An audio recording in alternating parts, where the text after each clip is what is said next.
Hello everyone, may pusa po kami dito. Sorry, it's DJ. Dalawa po yung pusa namin, puti at saka itim.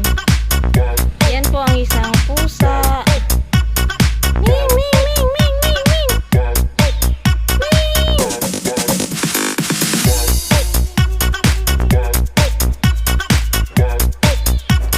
Alam niyo ba ang kaulugan ng hello, Ming, Ming. Hello. You can get some.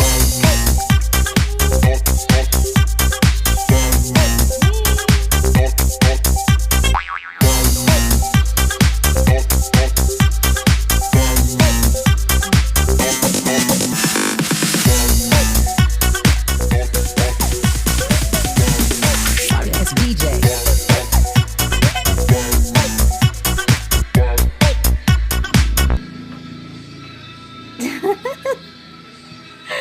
Ay, maglaro mo siya.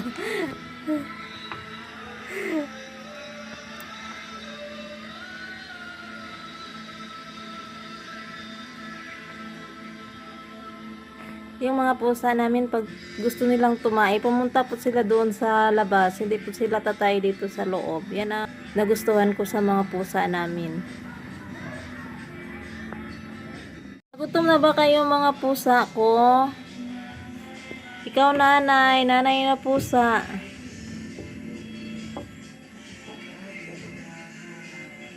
Nakakatuwa yung itim na pusa.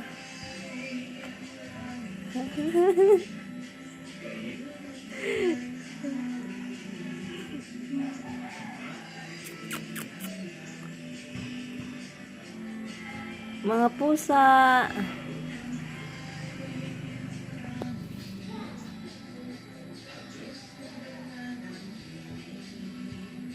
Can get some.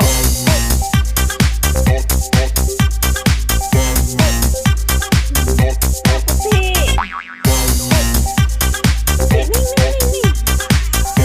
Puti na pusa lang yung tinatawag ko, hindi yung nanay. Gusto nyo ba yung itim na pusa? Itim! Itim na pusa. Ming! Ming! Ming! Ming! Ming! Ming! Ming! Ming! Come inside!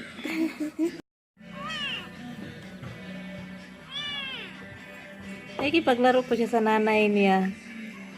Pero yung puti, hindi po. Tahimik po yung puti. Puti!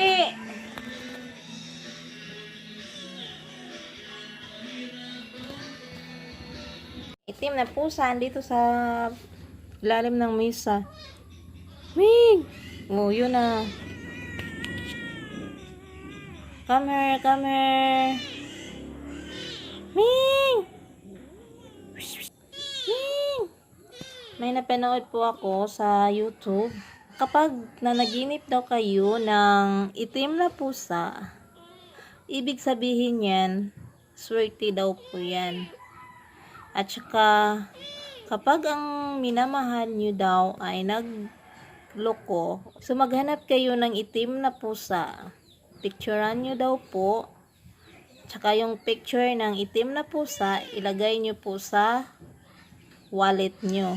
Para hindi na po daw maghanap ng iba. Ikaw na lang po daw ang mamahalin niya habang buhay. Para hindi na daw maghanap ng ibang babae yung asawa nyo.